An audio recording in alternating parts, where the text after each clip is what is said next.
என்னை ஒளிரச் செய்து வழிகாட்டும்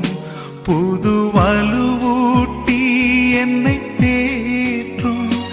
என் கடமை என்னவென்று காட்டும் அதை